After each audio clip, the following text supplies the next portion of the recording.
Des propos tenus dans cette salle et qui portent aujourd'hui atteinte à l'image de mon pays, des propos qui sont en train d'être mal interprétés aujourd'hui sur les réseaux sociaux par des personnes mal intentionnées dont l'objectif est de saper les acquis de la démocratie, les acquis de la transition dans mon pays, des propos qui remettent en cause les efforts des autorités de la transition qui font de leur mieux pour promouvoir la paix et la réconciliation nationale en République de Guinée. Monsieur le Président, lors de la présentation de notre rapport pays, notre frère, parce que je suppose que dans cette salle, nous sommes entre frères et sœurs de la CEDEAO.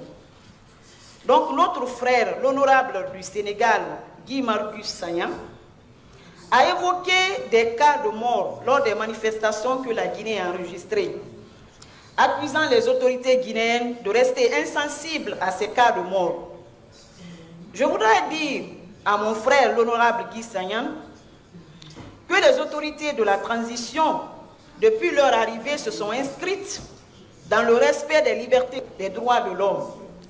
C'est pourquoi des enquêtes ont été ouvertes pour situer les responsabilités et punir les auteurs de ces actes.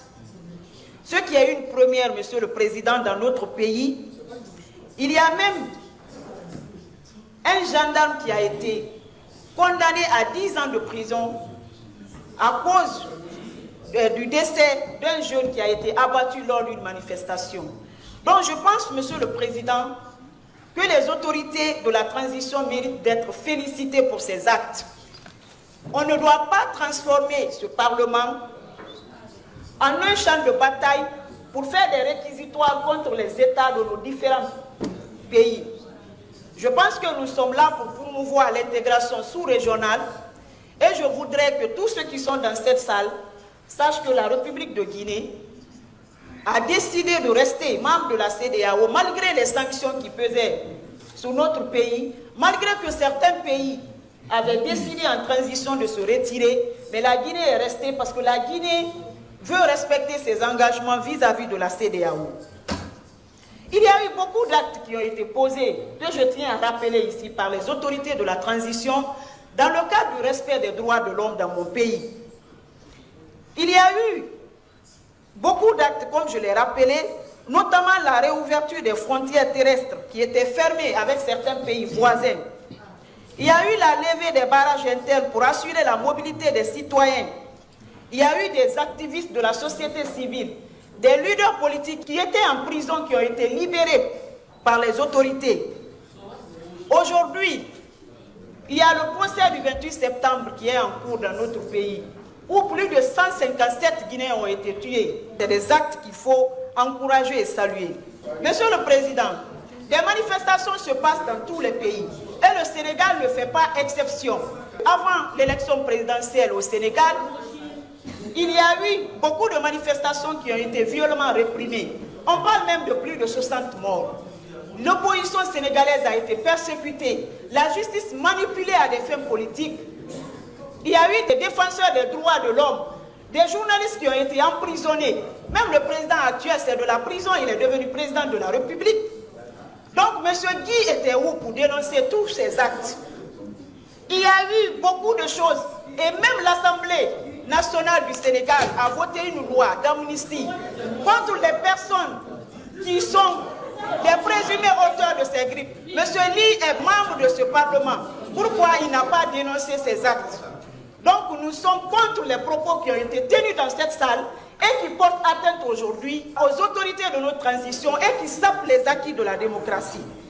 Je voudrais, Monsieur le Président, rappeler par rapport au retour à l'ordre constitutionnel. Monsieur le Président, les autorités de mon pays font de leur mieux pour un retour serein à l'ordre constitutionnel. Pour le moment, nous nous conformons au chronogramme dynamique qui a été trouvé avec la CEDEAO et les autorités ont suffisamment montré leur volonté de respecter leur engagement vis-à-vis de la CEDEAO. La preuve, je l'ai rappelé, nous avons décidé de rester membres de la CEDEAO. Monsieur le Président, pour finir, je voudrais vous rassurer que les autorités de la transition font de leur mieux pour un retour serein, je précise, pour un retour serein à l'ordre constitutionnel. Aucun pays n'a à donner des leçons de gouvernance à un autre. Tous les pays ont leurs forces et faiblesses en matière de gouvernance. Notre pays est en train de traverser une phase décisive de son histoire. Ce que nous attendons de nos frères et sœurs de la CEDEAO, c'est leur accompagnement, c'est leur compréhension, c'est des propositions pour permettre à la Guinée de sortir grandie de cette transition. Pas venir tenir des propos qui remettent en cause les acquis de la démocratie et qui ternissent l'image. Donc je tenais à faire cette mise au point dans cette salle pour qu'on comprenne que nous sommes là pour l'intégration sous-régionale. Nous ne sommes pas pour faire un réquisitoire. Ok. Merci, honorable Conté.